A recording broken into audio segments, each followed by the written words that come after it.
मैं परवीन खातोला राजगुरु नवोदय क्लासेज में आप सभी का स्वागत करती हूँ। तो प्यारे साथियों, आज हम एक नया टॉपिक स्टार्ट करने वाले हैं, जो है हमारा एकीक नियम या यूनिटरी मेथड। ठीक है, तो कहीं कहीं जो गाइड होती है उसमें एकीक नियम प्रश्नावली नहीं होती है, उसकी जगह होती है समय, कार्य और मजदूरी और पाइप और टंकी से संबंधित सवाल। तो वहां पर भी हम एकीक नियम ही हमारा काम आता है। ठीक है, तो एकीक नियम होता क्या है, पहले तो हम ये जान लेते हैं। तो एकीक नियम उस विधि को कहते हैं जिसमें हम एक इकाई का मान निकाल, या यूं कहे कि एक वस्तु का मान निकालकर हम अधिक वस्तुओं का मूल्य निकालते हैं। यानी हमें अधिक वस्तुओं का मूल्य निकालने के लिए बोले तो हमें एक वस्तु का मूल्य पता होना चाहिए, तभी हम अधिक वस्तुओं का मूल्य निकालते हैं। तो एकीक नियम यानी नाम से पता चला है, एक का मान निकालकर हम अधिक वस्तुओं का मूल्य निकाल सकते हैं, उसे बोलते हैं हम यूनिटरी मेथड। ठीक है, इसमें कई प्रकार के प्रश्न आते हैं, यानी समय, कार्य, मजदूरी भी एकीक नियम में ही आते हैं।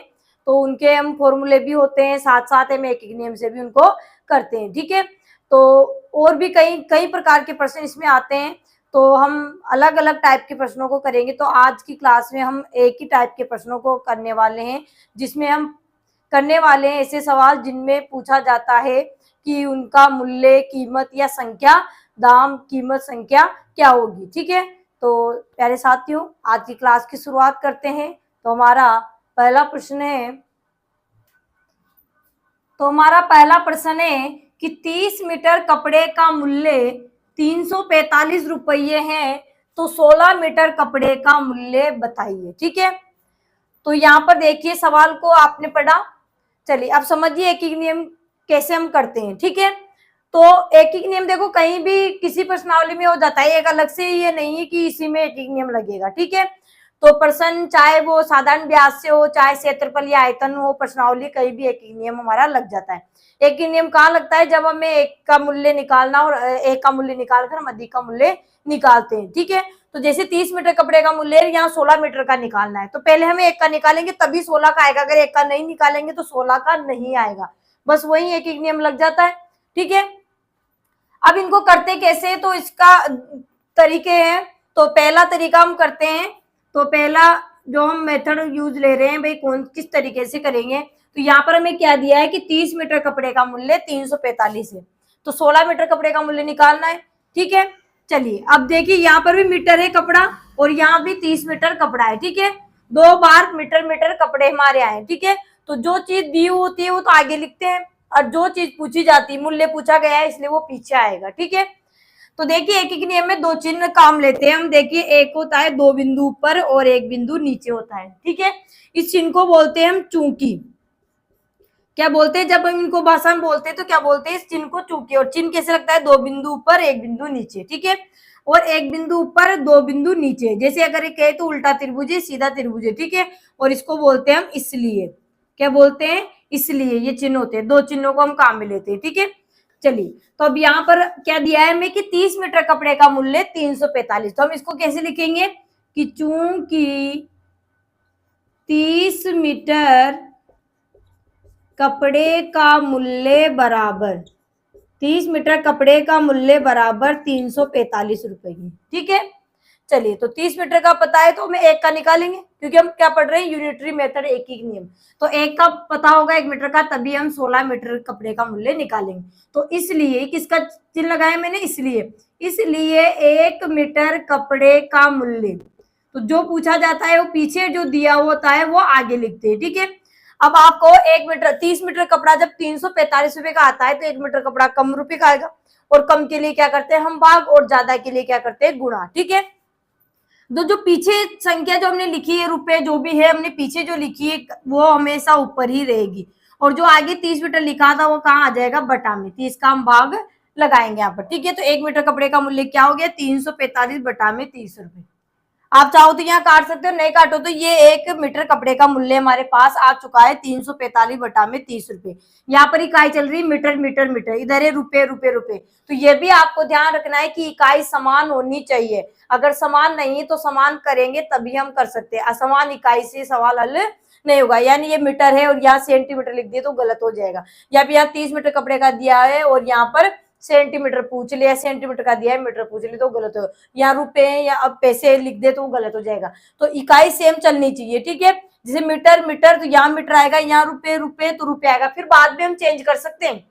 जैसे आंसर आ जाए रुपए में ना पूछ कर पैसे में पूछ रहे तो पैसे में बदल सकते हैं, पैसे में पूछ कर रुपए में पूछे तो रुपए में बदल सकते हैं, ठीक है। 1 मीटर का आ गया हमारे पास, हमें कितने का निकालना है, 16 मीटर का, ठीक है।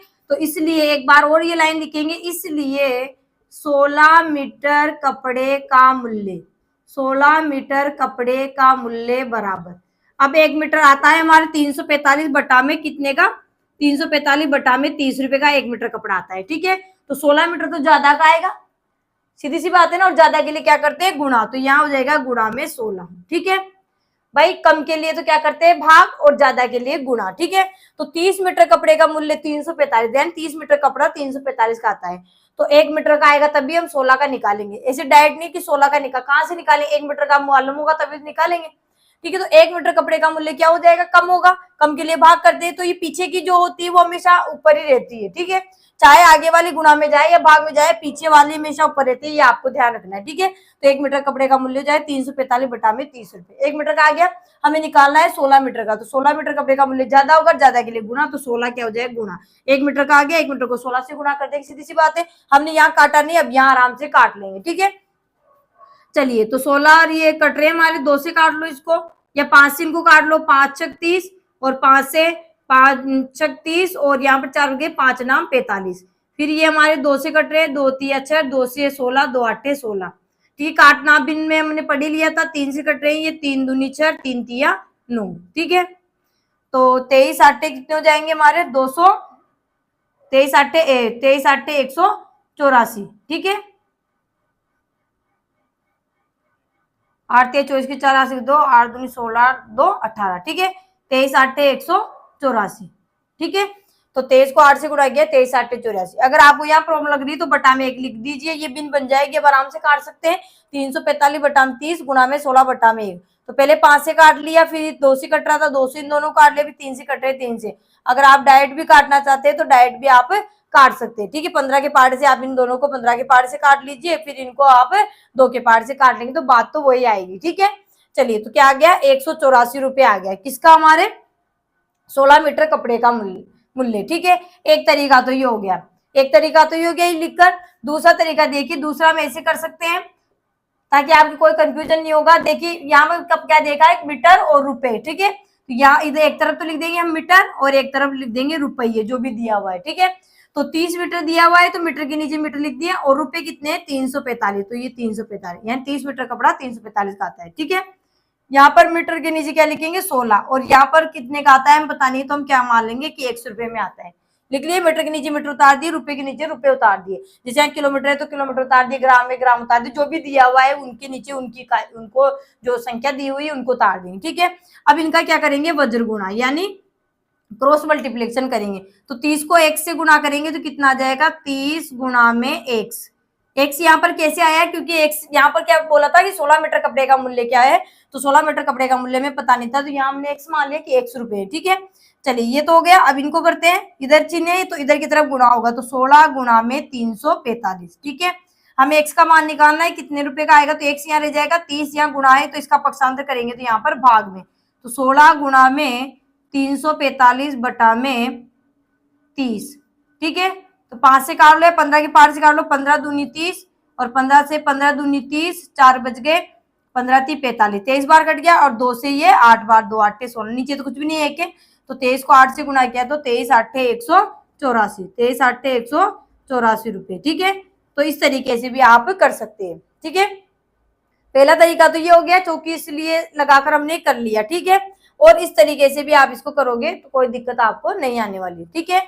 तो समझ में आ गया होगा। तो हमारा आंसर क्या हो जाएगा, ए हमारा आंसर हो जाएगा 184 रुपये, ठीक है। चलिए आगे बढ़े, अगला प्रश्न है, यदि 12 गायों का मूल्य 7,800 रुपये है, 12 गायें कितने की आती है, 7,800 रुपए की, तो 26 गायों का मूल्य हो गया, 26 गायें कितने रुपए की आएगी, ठीक है।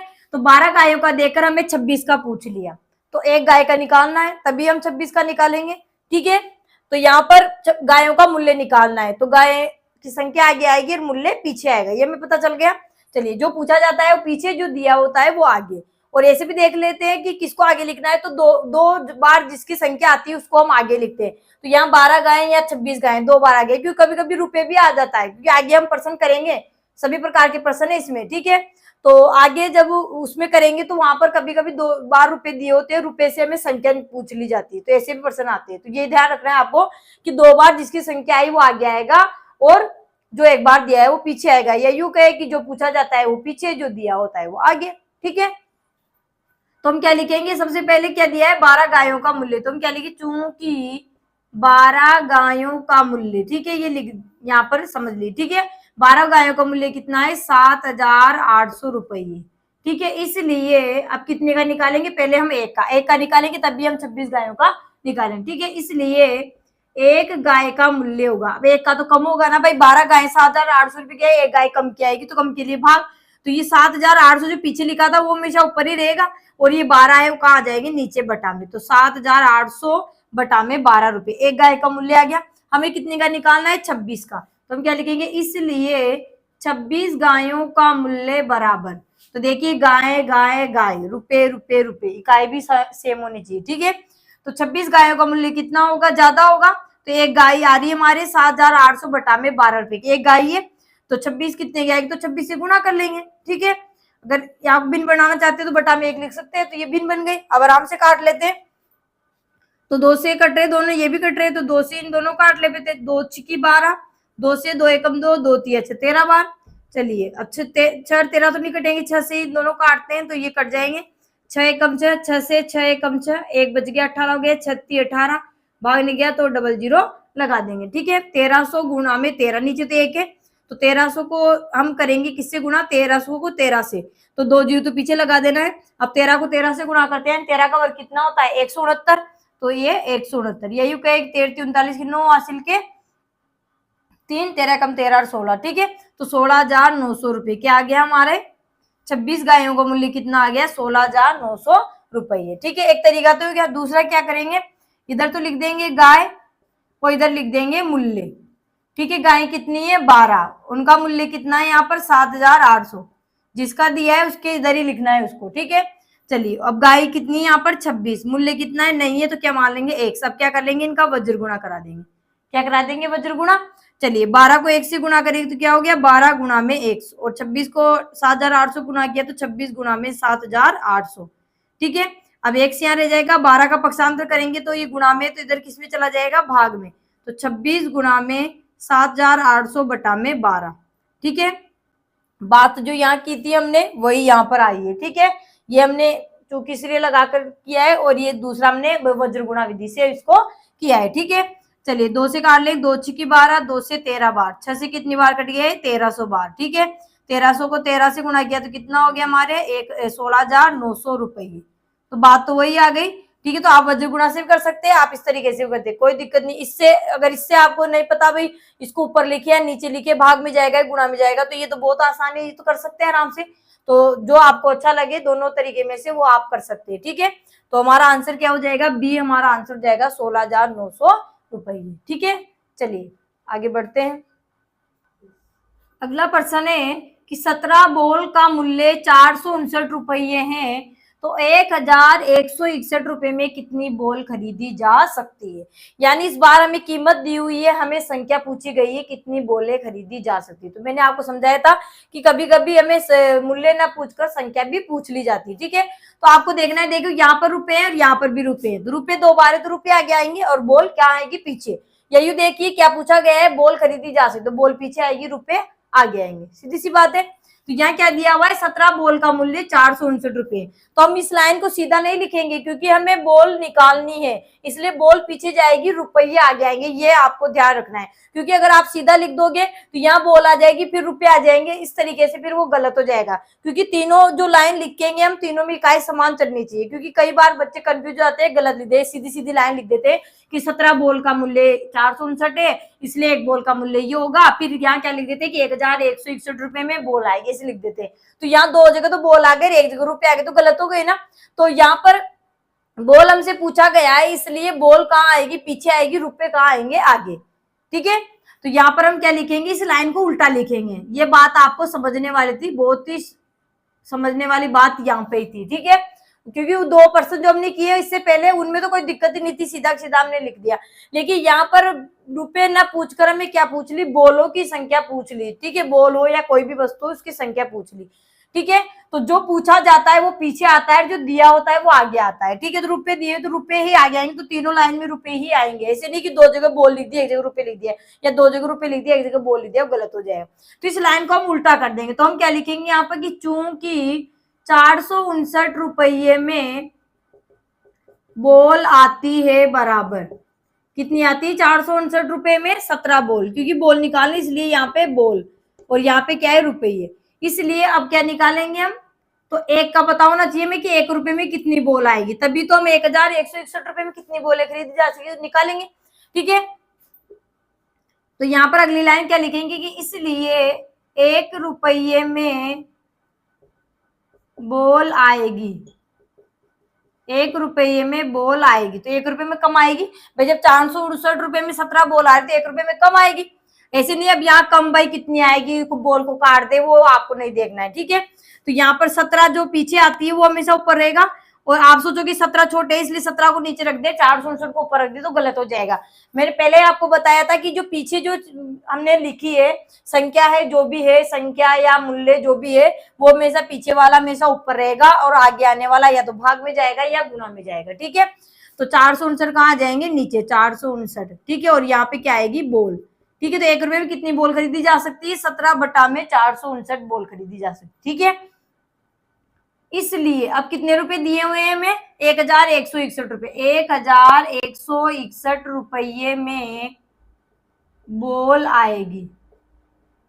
तो 1161 रुपये तो ज्यादा बोल आएगी भाई, 1 रुपये में इतनी आ रही तो 1161 में तो ज्यादा आएगी, और ज्यादा के लिए गुणा, ठीक है। तो 1 रुपये में कितनी बोल आ रही थी, 17 बटा में 459, तो 1161 में ज्यादा आएगी, तो 1161, ठीक है। बिन बनाना चाहते हो तो बटा में 1 लिख दो ताकि कोई परेशानी है, ठीक है। अब काट ले, चलिए 17 भाज्य संख्या है तो 17 से कटेगा, इन दोनों को देखते हैं, इनका अंकों का योग 9 5 4 9 9 18 हो गया, इनका 6 1 7 8 1 9, तो अंकों का योग 9 है, इसका 18 से का मतलब है 9 के पार्ट से ये कर सकते हैं। तो 9 का काट कर इसको सरल बना लेते हैं।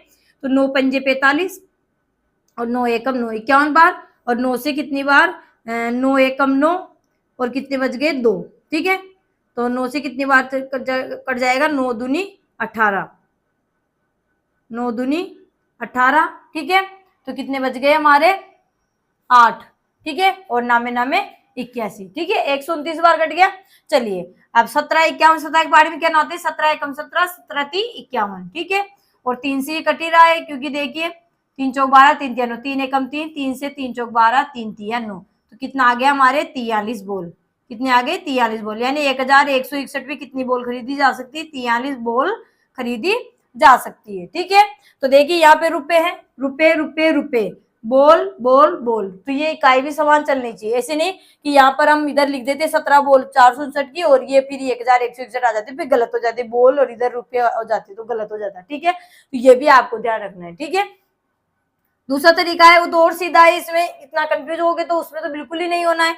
तो एक तरफ तो क्या लिख देंगे हम, बोल, ठीक है, और एक तरफ क्या लिख देंगे, रुपये, ठीक है। चलिए बोल कितनी है 17, कितने रुपए की आ रही है 459 की, 459। अब बोल कितनी है, नहीं है बोल की संख्या तो हमें निकालनी है, और यहाँ पर क्या है रुपए 1161, ये पूछा है ना 1161 में कितनी बोला है, तो इधर की अब के बाद इधर बोल हमारे नहीं है तो x मान लिया, ठीक है। चलिए अब क्या करेंगे, वज्र गुणा करा देंगे, ठीक है। ये वज्र गुणा हो गया। चलिए इसको गुणा करते हैं तो क्या हो गया, 17 गुणा में 1161, इधर गुणा करते हैं तो x गुणा में 459, हमें x का मान निकालना है, x यहाँ जाएगा 459 का हम पक्षांतर करेंगे तो ये भाग में, तो 17 गुणा में 1161 बटा में 459, यहाँ पे जो किया था वही बात यहाँ पे 17 गुणा में 1161 और बटा में 459 काटेंगे तो वही बात है, 9 से काट लेंगे, 9 पंजे 45, 9 एकम 9, 9 से 9 एकम 9, 9 दूनी 18, नाम नाम 81, 129 बार, और 17 से 3 बार, और 3 से फिर 129 43 बार, तो 43 बराबर क्या आ गया हमारा x, यानी कितनी बोले, x क्या है यहाँ पर बोल है, तो 43 बोले खरीदी जा सकती है। तो ये और सीधा हो जाएगा, इससे भी ज्यादा है ना, आपको अगर ये सही लगा है तो आप इससे भी कर सकते हैं, ठीक है। तो यहाँ पर क्या आ जाएगा हमारा बी, हमारा इसका सही आंसर हो जाएगा कि 43 बोले खरीदी जा सकती है। ठीक है, चलिए आगे बढ़े। अगला प्रश्न है, एक रेलगाड़ी 6 घंटे में 432 किलोमीटर की दूरी तय करती है, तो बताइए वो 20 घंटे में कितनी दूरी तय करेगी। तो ऐसे प्रश्न हम चाल दूरी यानी टाइम डिस्टेंस और ठीक है स्पीड, ठीक है उसमें पढ़ेंगे तब भी ऐसे प्रश्न आते हैं। तो यहाँ पर भी एक ही नियम लागू। तो मैंने अभी कहा था आपसे कि एक ही नियम, जहां पर हमें 2 बार एक ही संख्या दी होती है यानी एक ही मान दिया होता है और हमें निकालना होता है जो 2 बार दिया होता है, तो वहां पर हम एक ही नियम लगा देते हैं। ठीक है, यानी एक का निकालने के लिए हम वहां पर एक ही नियम लगा, जैसे 6 घंटे में इतनी चलती है तो 20 में तो 1 घंटे का निकालेंगे तो यह एक ही नियम लग गया। तो चाहे चाल दूरी हो, साधारण ब्याज में हम लगा लेते हैं, और हम ये आयतन और क्षेत्रफल आता है, एरिया और ठीक है पेरीमीटर, और ठीक है उसमें भी हम इसको लगा देते हैं वॉल्यूम में। ठीक है, परिमाप, क्षेत्रफल और आयतन में। ठीक है, तो एक रेलगाड़ी 6 घंटे में 432 किलोमीटर की दूरी तय करती है, तो बताइए 20 घंटे में कितनी दूरी तय करेगी। ठीक है, तो 20 घंटे में कितनी दूरी तय करेगी, तो यहाँ पर हम क्या लिखेंगे, क्या दिया है, हमें घंटे दिए हैं और हमें दूरी पूछा है, तो घंटे तो आगे आएंगे और दूरी पीछे आएगी, यानी समय आगे आएगा और दूरी पीछे आएगी। ठीक है, तो हम क्या लिखेंगे, पहली लाइन क्या लिखेंगे, इसे कैसे लिख देंगे, भाई घंटे घंटे 2 बार दिए तो घंटे आगे आएंगे और दूरी पीछे आएगी। तो हम क्या लिखेंगे, चूंकि रेलगाड़ी 6 घंटे में दूरी तय करती है, कितनी करती है, 432 किमी। किमी का मतलब किलोमीटर, इकाई भी सेम होनी चाहिए। ठीक है, चलिए इसलिए अब यहाँ पर भी घंटे है तो घंटे, कभी कभी घंटे मिनट दे देते तो फिर वो या तो मिनट बना लेते हैं या घंटे बना लेते हैं, ये भी याद रखना, इकाई समान होनी चाहिए। इसलिए 1 घंटे में दूरी तय करेगी, तो 1 घंटे में तो कम करेगी, कम के लिए भाग, तो 432 ये तो ऊपर रहेगा आपको पता है, और ये 6 घंटे वो कहाँ आ जाएंगे, नीचे, तो 432 बटा में 6 किलोमीटर। इसलिए अब कितने घंटे निकालना है हमें, 20 घंटे की। 20 घंटे में कितनी दूरी तय करेगी, कौन, रेलगाड़ी, तो 20 घंटे में दूरी तय करेगी बराबर, ठीक है बराबर का निशान लगाते हैं, तो 432 बटा में 6, ये तो 1 घंटे में कर रही है, तो 20 में कितनी करेगी, तो 20 से गुणा कर देंगे, इसके नीचे बटा 1 लगाते ही भिन्न हो गई, तो आपको काटने में परेशानी नहीं आएगी, नहीं लगाएंगे तब भी ये तो ऊपर ही माना जाएगा, नीचे अंश में हर में क्या है 1 है। ठीक है, चलिए अब यहाँ पर भी क्या आएगा, आंसर किलोमीटर में आएगा, भाई यहाँ पर चल रहे घंटे घंटे घंटे, किलोमीटर किलोमीटर किलोमीटर। ठीक है, चलिए काटे, तो यहाँ पर 2 से काट लीजिए, 6 से कट रहे तो 6 से काट लीजिए, 6 कम 6, 6 से 6 7 42, कितने बच गए, 1 12 हो गए, 6 दूनी 12, 72 बार, 72 को 20 से गुणा किया तो कितने हो जाएंगे, 1 जीरो लगा दीजिए, 2 दूनी 4, 2 7 14, यानी 1140 किमी, किलोमीटर। ठीक है, यानी रेलगाड़ी 20 घंटे में कितनी चलेगी, 1140 किलोमीटर। तो 1 घंटे का निकालने पर ही 20 का आया, 1 घंटा नहीं निकालते तो 20 का नहीं निकाल पाते। ठीक है, एक ही नियम से हमने किया है, ठीक है, 1 का निकाल कर। चलिए दूसरा मेथड क्या बताया था हमने, तो एक तरफ तो लिख देंगे हम घंटे, एक तरफ तो लिख देंगे घंटे और एक तरफ क्या लिख देंगे, किलोमीटर, किमी। ठीक है, तो घंटे कितने, 6 घंटे, कितनी दूरी तय करती है 6 घंटे में, 432।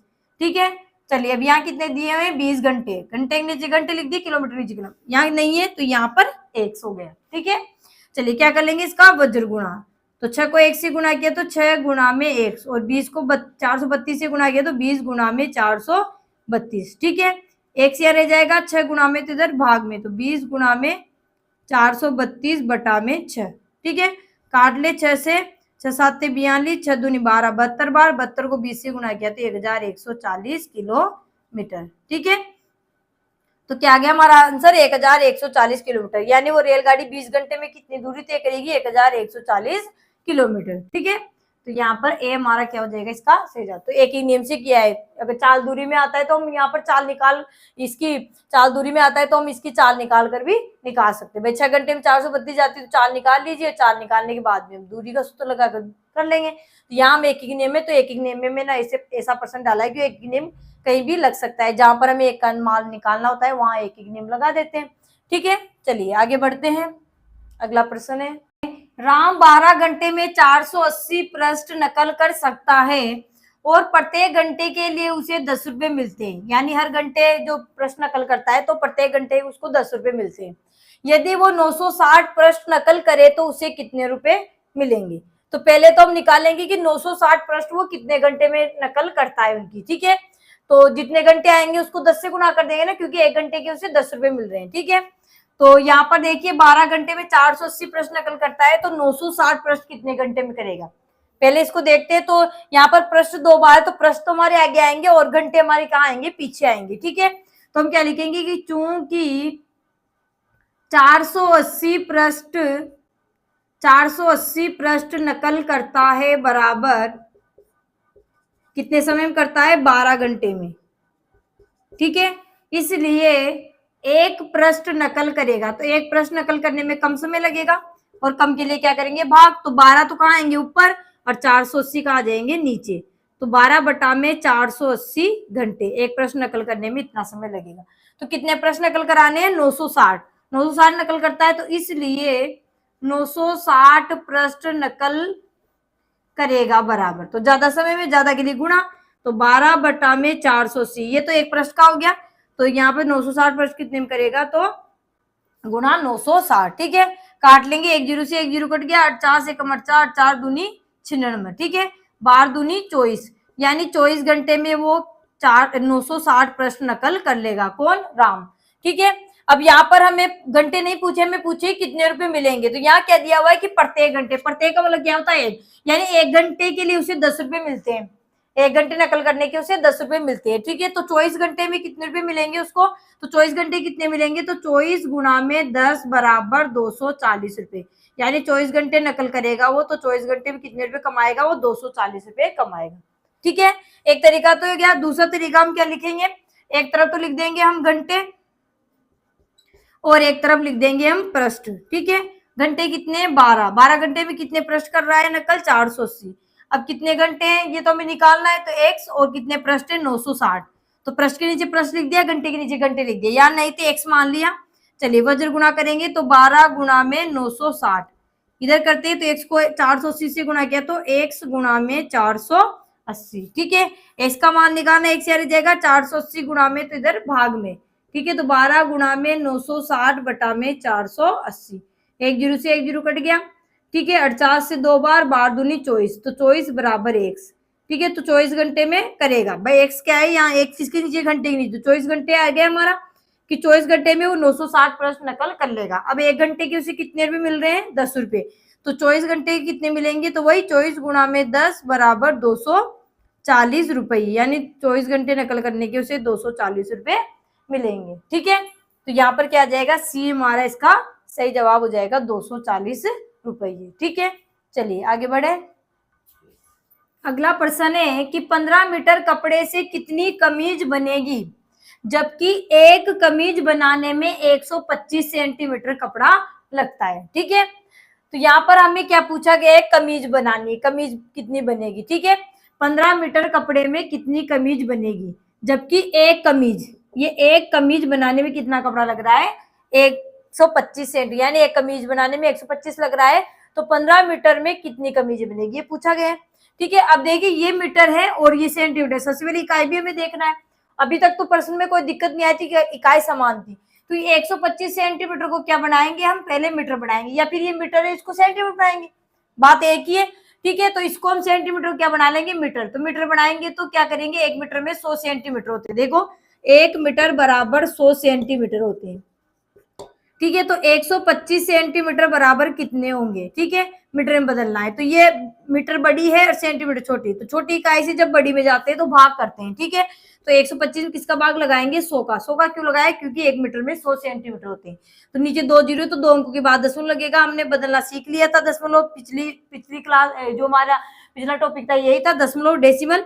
ठीक है, तो यहाँ पर 1.25 यानी 1.25 मीटर हो गया। ठीक है, 125 का मतलब वही ना, देखो 125 से 100 मीटर में तो एक हो गया, 25 सेंटीमीटर, दशमलव से पहले मीटर है और ये सेंटीमीटर, बड़ी इकाई लगेगी पीछे। ठीक है, तो मीटर, तो 1.25 मीटर, कहने का मतलब क्या हो गया, 1.25 मीटर। समझ में आ गया कैसे बदला। ठीक है, तो दोनों इकाई अब समान हो गए, इकाई तो समान हो गए, कोई दिक्कत नहीं है। ठीक है, चलिए तो हमें क्या निकालनी, कमीज, कमीज निकाल, तो कमीज पीछे आएगी, कपड़ा कहाँ आएगा हमारा, आगे आएगा। ठीक है, तो हम क्या लिखेंगे कि चूंकि, अब यहाँ पर देखिए एक काम में दिया हुआ है, एक कमीज बनाने में 1.25 मीटर कपड़ा लगता है, तो हम इस लाइन को क्या लिखेंगे, उल्टा लिखेंगे। कमीज कहाँ लिखेंगे, पीछे, और ये जो मीटर कपड़ा दे रखा है वो कहाँ लिखेंगे, आगे। तो हम क्या लिखेंगे, चूंकि 1.25 मीटर कपड़े में कमीज बनती है, दिखने में आसान दिखता है प्रश्न, लेकिन अधिकतर बार बच्चे गलत करते हैं ऐसे प्रश्नों को, ठीक है। कि 1.25 मीटर कप, देखो एक दिया होता है तो डायरेक्ट 15 से गुणा करके इस तरीके से कर देते, क्या पता क्या क्या करते हैं उल्टे सुल्टे, ठीक है। तो नियम से चलना है। तो 1.25 मीटर कपड़े में कमीज बनती है बराबर कितनी, 1, ठीक है। इसलिए अब यहाँ क्या लिखेंगे हम, 1 मीटर, 1 मीटर कपड़े में कमीज बनेगी। तो 1 मीटर में क्या बनेगी, कम बनेगी कमीज। कम के लिए भाग, तो 1 तो ऊपर रहेगा और 1.25 कहाँ आ जाएगा, नीचे, और इधर क्या आ जाएगी, कमीज। 1.25 मीटर में कितनी कमीज बनेगी, सॉरी 1 मीटर कपड़े में कितनी बनेगी, 1 बटा में 1.25 कमीज, ठीक है। इसलिए अब कितना कपड़ा दिया हुआ है हमें यहाँ पे, 15 मीटर, तो यहाँ लिख दिए 15 मीटर। देखिए मीटर मीटर मीटर, कमीज कमीज कमीज, ठीक है। इसलिए आपको ध्यान रखना है, इस तरीके से जमाकर आपको करना है। तो 15 मीटर कपड़े में कितनी कमीज बनेगी, तो ज्यादा बनेगी, और ज्यादा के लिए क्या करेंगे, गुणा। तो 1 बटा में 1.25 गुणा में 15, ठीक है। चलिए पॉइंट वाला है तो हल करेंगे, इसका दशमलव हटाएंगे, दशमलव के बाद 2 अंक है तो कितने जीरो लग जाएंगे पीछे, 2 जीरो, ठीक है। काट ले, 25 पंजे 125 और 25 से 25 चौक 100, 5 से कट रहा है, 5 3 15, तो 3 को 4 से गुना किया, 3 चौक 12, नीचे तो एक है, कोई मतलब नहीं है, तो 3 चौक 12 यानी 12 कमीज बनेगी। 15 मीटर कपड़े से कितनी कमीजें बनेगी, 12 कमीजें बनेगी, ठीक है। तो आपको ध्यान रखना है क्या पूछा है, तो पहले इकाई समान नहीं थी तो हमने इकाई समान की। अब यहाँ पर हमें कमीज पूछी है, कपड़ा दिया हुआ, इसलिए हमने लाइन को उल्टा बना लिया। भाई इसके साथ तो हमें कुछ नहीं दिया है तो इसको तो छोड़ेंगे, ये पीछे वाली लाइन को हम सबसे पहले लिखेंगे। ऐसे नहीं कि 15 मीटर कपड़े में कमीज बनती है तो क्या लिखेंगे, कुछ नहीं लिखेंगे।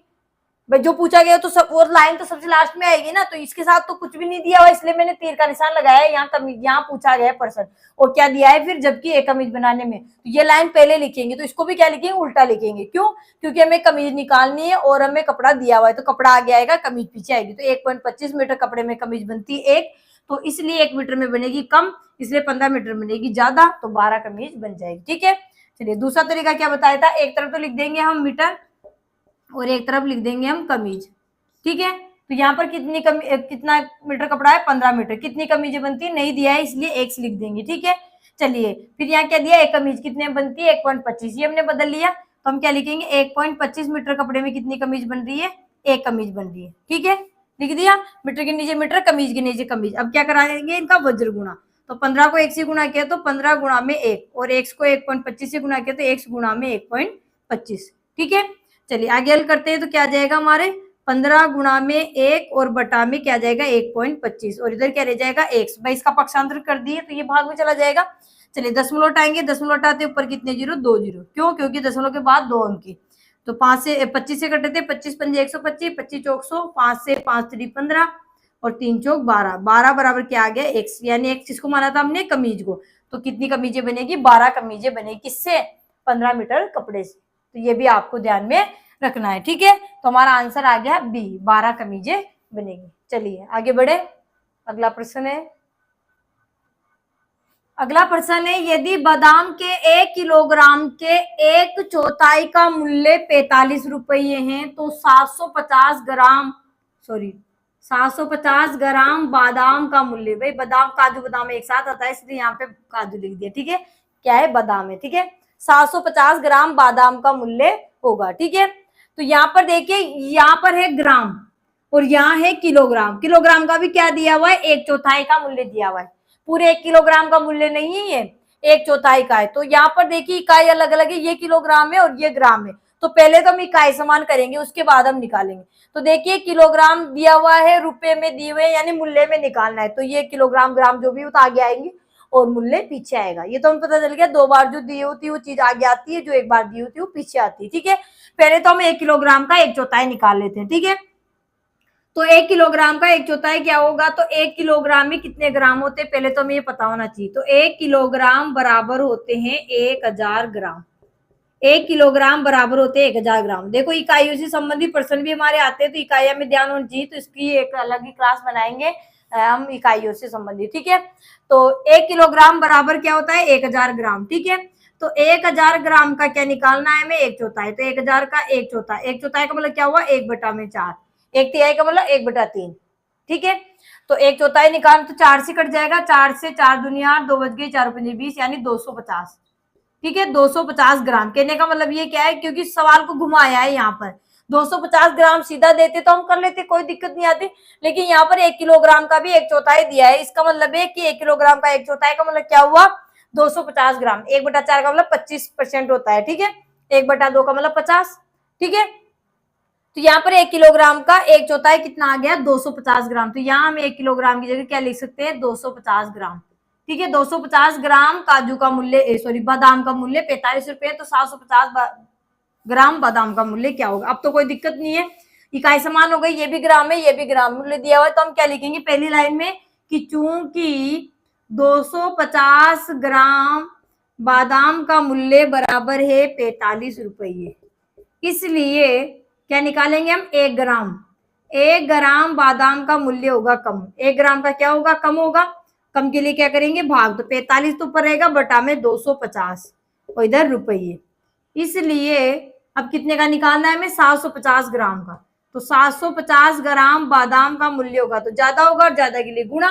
तो 45 बटा में 250 गुणा में 750, तो 1 जीरो से तो 1 जीरो कट गया, 25 से कम 25, 25 थी 75, तो 45 को 3 से गुणा किया तो 135, 3 पंजे 15, 3 चौक 12, 135 रुपये, ठीक है।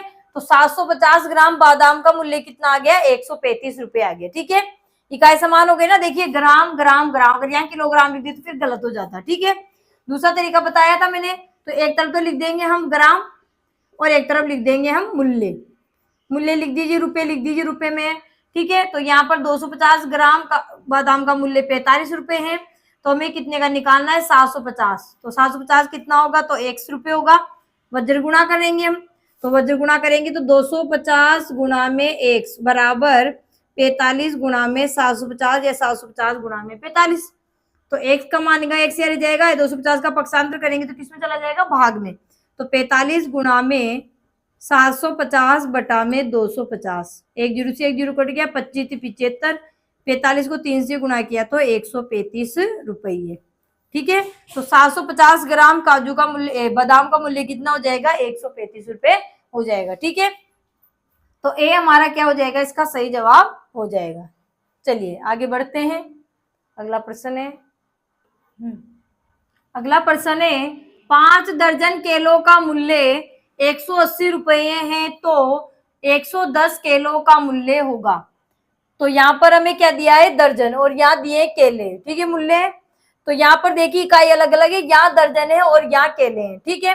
तो फिर हमें क्या करना पड़ेगा, दर्जन को भी केले बनाने पड़ेंगे। समान इकाई ऐसे अगर 5 लिख के करोगे तो फिर गलत हो जाएगा, ठीक है। तो ये पता होना चाहिए कि 1 दर्जन बराबर कितनी वस्तुएं होती है। तो 1 दर्जन बराबर होती है 12 वस्तुएं। 1 दर्जन बराबर कितनी वस्तु होती है, 12, ठीक है। तो हमें कितना दिया हुआ है, यहाँ पर 5 दर्जन। तो 5 दर्जन बराबर कितनी वस्तु होगी, जो भी वस्तु दी हुई है। तो यहाँ केले दिए तो केले आएंगे, तो 12 गुणा में 5 बराबर 60 केले।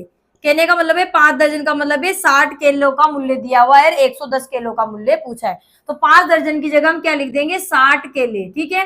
5 दर्जन की जगह 60 केले क्यों लिखेंगे, क्योंकि इकाई हम समान कर रहे हैं, क्योंकि यहाँ दर्जन में दिया था और यहाँ केलों का मूल्य पूछा है। तो इकाई समान हो गए, अब आराम से इसको कर सकते हैं, ठीक है। चलिए तो अब क्या लिखेंगे, तो हमें मूल्य निकालना है, तो केले कहाँ आएंगे, आगे। तो चूंकि 60 केलों का मूल्य,